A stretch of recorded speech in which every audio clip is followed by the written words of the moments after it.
اعوذ باللہ من الشیطان الرجیم بسم اللہ الرحمن الرحیم عن ابی ہریرہ رضی اللہ عنہ قال سمعت رسول اللہ صلی اللہ علیہ وآلہ وسلم یقول حق المسلم علی المسلم خمس رد السلام وعیادۃ المریض واتباع الجنائز واجابۃ الدعوۃ وتشمیت العاطس۔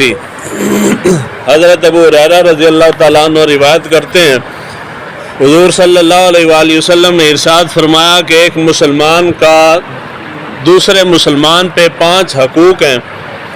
پہلا حق یہ ہے کہ جب کوئی شخص مسلمان سلام کرے تو اس کا جواب دو۔ دوسرے نمبر پہ اگر مسلمان بندہ بیمار ہو جائے تو اس کی عیادت کے لیے جاؤ۔ تیسرے نمبر پہ فرمایا کہ جب وہ فوت ہو جائے تو اس کا جنازہ پڑھو اور اس کے جنازے کے ساتھ جاؤ۔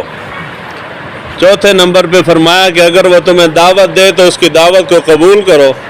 اور 5ویں نمبر پہ فرمایا کہ اگر اس شخص کو چھینک آ جائے تو اس کی چھینک کا جواب دو، یعنی اس کو دعا دو۔ اس سے اوپر جو حدیث مبارکہ ہے اس حدیث مبارکہ میں ایک چیز کا اضافہ ہے، وَنَصْرُ الْمَظْلُومِ، کہ اگر مسلمان شخص مظلوم ہو، کوئی اس پہ ظلم کر رہا ہو تو تم اس کی مدد کرو۔ سب سے پہلے ہے سلام کرنا۔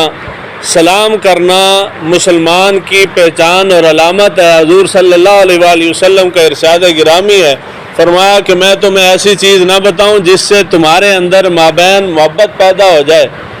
تو صحابہ نے عرض کی یا رسول اللہ بتائیں۔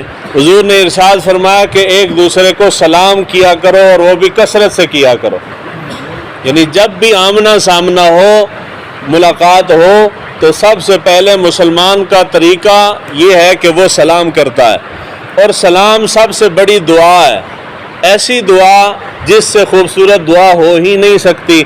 آپ اس کو رحمت کی دعا دے رہے ہیں اور وہ جواب میں آپ کو رحمت کی دعا دے رہا ہے، یعنی کسی بھی بندے کی زبان سے نکلے ہوئے سلام کے الفاظ اگر اللہ تعالیٰ کی بارگاہ میں مقبول ہو گئے تو آپ کی بگڑی بن جائے گی۔ اس سے خوبصورت شے نہیں ہو سکتی، یعنی جس سے آپ چاہتے ہیں کہ فلاں بندہ میرے لیے دعا کرے، اگر وہ آپ کو مل جائے تو آپ اس کو سلام کریں، وہ جواب دے گا تو خود بخود دعا ہو گئی ہے۔ ایسے ہی ہے نا جی، جب وہ آپ کو جواب دے گا وعلیکم، ایسا تو کوئی مسلمان نہیں کہ آپ سلام کریں اور آگے سے جواب نہ دے، خاموش ہو جائے، تو جواب تو لازمی دے گا، تو جواب ہی دعا ہے۔ تو اگر آپ چاہتے ہیں کہ بہت سارے لوگ آپ کے لیے دعا کریں تو آپ بہت سارے لوگوں کو سلام کریں۔ حتیٰ کہ بہت سارے بزرگان دین کے بارے میں آتا ہے کہ وہ عصر کے بعد خصوصاً سلام کرنے کے لیے ہی باہر نکل جاتے تھے، کہ باہر نکلیں گے، لوگ ملیں گے طرح طرح کے، تو ان کو سلام کریں گے، وہ جواب میں ہمیں سلام کریں گے، ان کا بھی فائدہ ہو جائے گا، ہمارا بھی ہو جائے گا۔ اس لیے سلام کرنا چاہیے۔ اور سلام کا طریقہ یہ ہے کہ اسلام نے قاعدہ یہ دیا ہے کہ ہر اوپر والا نیچے والے کو سلام کرے گا۔ اوپر والے سے مراد کیا ہے؟ ایک بندہ گاڑی پہ آ رہا ہے اور دوسرا موٹر سائیکل پہ آ رہا ہے، تو گاڑی والے کا حق ہے کہ وہ موٹر سائیکل والے کو سلام کرے۔ بندہ موٹر سائیکل پہ جا رہا ہے اور دوسرا سائیکل پہ جا رہا ہے تو موٹر سائیکل والا سائیکل والے کو سلام کرے گا۔ ایک بندہ سائیکل پہ موٹر سائیکل پہ گاڑی پہ جا رہا ہے اور دوسرا بندہ پیدل جا رہا ہے تو وہ گاڑی والا پیدل والے کو سلام کرے گا۔ بازار میں ایک بندہ بیٹھا ہوا ہے اور دوسرا پیدل جا رہا ہے تو جو چلتا ہوا جا رہا ہے اس کا کام ہے کہ وہ بیٹھے ہوئے کو سلام کرے۔ ہم یہاں بیٹھے ہیں، باہر سے ایک بندہ آتا ہے تو اس کا کام ہے کہ وہ ہم سب کو سلام کرے، یہ نہیں کہ وہ آیا تو ہم اس کو سلام کریں جی السلام علیکم، یہ طریقہ درست نہیں ہے۔ جو بندہ آیا ہے اس کے لیے اس کو چاہیے کہ وہ سلام کرے۔ دوسرے نمبر پہ مریض کی عیادت کرنا، یہ پرانے وقتوں میں تو بہت تھا، اس وقت ہم نے اس کو اگنور کرتے کرتے بالکل چھوڑ دیا ہے۔ حالانکہ حضور صلی اللہ علیہ وآلہ وسلم کی بہت ہی خوبصورت سنت ہے اور اس کی بڑی فضیلت بھی ہے، اس کے اوپر آگے حدیث مبارکہ آئیں گی۔ اس کے بعد ہے جنازے کی اتباع کرنا، یعنی جنازے کے ساتھ جانا۔ جنازے کے ساتھ جانے سے متعلق بخاری اور مسلم کے اندر حدیث مبارکہ حضور صلی اللہ علیہ وآلہ وسلم نے ارشاد فرمایا بندہ فوت ہو گیا تو کوئی بندہ اس کے ساتھ چلا، اس کے ساتھ سے مراد یہ کہ جنازے کے لیے ساتھ گیا، تو حضور نے فرمایا کہ اگر جنازہ پڑھنے تک وہ وہیں موجود رہا، یعنی اس نے جنازہ پڑھا ہے، تو اللہ تعالیٰ اس کو ایک قرات ثواب عطا فرمائے گا۔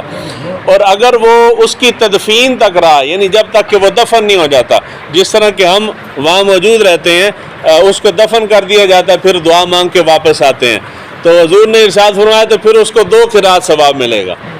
اور صحابہ نے عرض کی یا رسول اللہ قرات سے کیا مراد ہے؟ حضور نے فرمایا کہ اس سے مراد 2 پہاڑ ہے، یعنی پہاڑ جتنا ثواب ملے گا، تو یہ چھوٹی سی بات نہیں۔ اور دوسرے نمبر پہ جنازے کے لیے طریقہ اور ادب یہ ہے کہ جنازے کے آگے نہ چلا جائے بلکہ جنازے کے پیچھے چلا جائے۔ میت جا رہی ہے، یعنی ہر کام میں ہمیں جلدی، ہم نے آگے آگے چلنا ہے، آگے نہیں چلنا بلکہ پیچھے چلنا ہے جنازے سے۔ اگر آپ آگے چلنا چاہتے ہیں تو پھر اتنا آگے چلے جائیں کہ آپ کا شمار جنازے میں نہ ہو کہ آپ جنازے کے ساتھ جانا، بلکہ آپ آگے نکل جائیں۔ دوسرے نمبر پہ ہے اگر وہ دعوت دے تو اس کو قبول کرو۔ یہ مسلمان کے حقوق بیان ہو رہے ہیں۔ اس دعوت کے اندر سب سے پہلی دعوت ہے ولیمے کی دعوت۔ ولیمے کی دعوت اگر کوئی بندہ کسی شخص کو دے تو اس کی دعوت کو قبول کرنا شرعاً علماء نے واجب لکھا ہے۔ آپ اس کا انکار نہیں کر سکتے، نہیں کرنا چاہیے، الا یہ کہ اس کے اندر کوئی شرعی قباحت ہو۔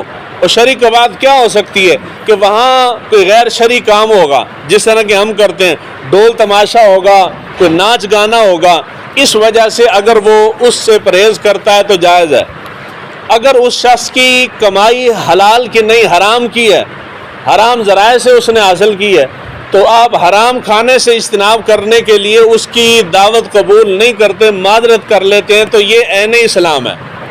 کوشش کرنی چاہیے ایسی مجالس سے دور رہنا چاہیے۔ اور اگر ایسی کوئی چیز نہ ہو تو پھر اس کی دعوت قبول کرنا، ولیمے کی دعوت قبول کرنا مسلمان پہ واجب ہے، قبول کرنی چاہیے۔ اور حضور کو کوئی بھی دعوت دیتا تھا تو حضور باقی کوئی دعوت قبول کریں یا نہ کریں، ولیمے کی دعوت حضور ہمیشہ قبول فرماتے تھے، تو ولیمے کی دعوت قبول کرنا چاہیے۔ اور ولیمے کے علاوہ اگر کوئی کھانے کی دعوت دے تو پھر انسان کی اپنی مرضی ہے، قبول کر لے تو حضور کی سنت مبارکہ کا ثواب ملے گا، اگر نہیں کرے گا تو کوئی گناہ نہیں ہے۔ سمجھ آ گئی جی؟ اور جب ہم کہتے ہیں کہ ہمارے گھر میں خیر و برکت نہیں ہے اور ہمارے رزق میں برکت نہیں ہے، تو اس کا سب سے بہترین اور آسان ترین اور جلدی اثر کرنے والا نسخہ یہ ہے کہ آپ لوگوں کو کھانے کی دعوت دیا کریں۔ تو ایک بندے کو آپ لے جا سکتے ہیں، کسی ایک بندے کو لے گیا گھر، کھانا کھلا دیا، یہ اتنا زیادہ اثر کرتا ہے کہ آپ اگر اس پہ عمل کریں گے تو حیران رہ جائیں گے۔ اللہ اور اس کے رسول کی رضا کی خاطر، ایویں کسی اور مقصد کی خاطر نہیں۔ ہم دعوت کرتے ہیں کسی مفاد کی خاطر، کوئی بندہ آ گیا تو اس کی دعوت کر لیا، کل نو اس نال کم پوے گا، اے نہ ہوئے پھر ناراض ہو جائے، اس مقصد کے لیے جو کرتے ہیں نا، اس کا فائدہ نہیں ہے۔ اس کے بعد ہے اگر وہ اس کو چھینک آئے تو اس کو دعا دے۔ چھینک سے مراد یہ پنجابی چ نچ کہندے ہیں، نچ کہندے ہیں کی کہندے کوئی اور سے، ہاں نچ۔ چھینک آ جائے تو اس کو دعا دو، اس کو جواب دو۔ چھینک کا طریقہ یہ ہے کہ جس شخص کو چھینک آئے وہ چھینک کے بعد الحمدللہ کہے گا۔ چھینک کے بعد کیا کہنا ہے جی؟ جب بھی چھینک آئے تو الحمدللہ کہنا ہے، الا یہ کہ آپ باتھ روم وغیرہ میں ہو تو وہاں نہیں کہا جائے گا، وہاں خاموش رہیں گے۔ نماز میں آ جائے تو نماز میں بھی الحمدللہ نہیں کہیں گے۔ ویسے چھینک آ جائے تو آپ الحمدللہ کہیں گے، اور جس بندے نے الحمدللہ آپ کی سن لی ہے اس کے اوپر لازم ہے کہ وہ آپ کو جواب دے، وہ جواب میں یرحمک اللہ کہے گا۔ سمجھ آ گئی جی گل؟ ہاں یہ ہے۔ اور اوپر کی حدیث مبارکہ میں ہے کہ اگر کسی پہ ظلم ہو رہا ہے تو اس کی مدد کی جائے مسلمان۔ تو مدد کس طریقے سے ہو سکتی ہے؟ مدد جس طریقے کی کرنے کی آپ میں ہمت، طاقت ہے، استطاعت ہے، اس طریقے کی آپ، کم سے کم ترین درجہ یہ ہے کہ آپ کم سے کم زبان سے ظالم کو برا تو کہیں نہ کہ یار یہ ظالم ہے، بہت غلط کر رہا ہے۔ یہ ادنا سے ادنا ترین درجہ ہے۔ ظالم کی حمایت کرنا ظلم کے اندر شریک ہونے کے مترادف ہے، تو کسی بھی ظالم کی کبھی بھی حمایت نہیں کرنی چاہیے۔ اللہ تعالیٰ ہمیں دین کو سیکھنے سمجھنے کی توفیق عطا فرمائے۔